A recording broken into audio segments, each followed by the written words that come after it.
آمارها نشون میدن که متاسفانه سالانه حدود 55,000 ایرانی جان خودشون رو بر اثر ابتلا به انواع مختلف سرطان از دست میدن که از این تعداد حدود 1 تا 3%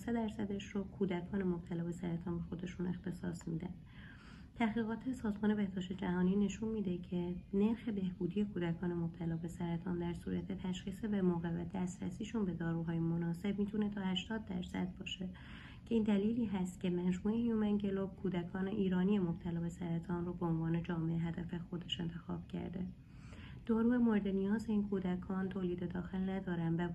با وجود اینکه امکان وارداتشون وجود داره، به دلیل قیمت بسیار بالایی که دارن تامینشون به یک مشکل بزرگ تبدیل شده.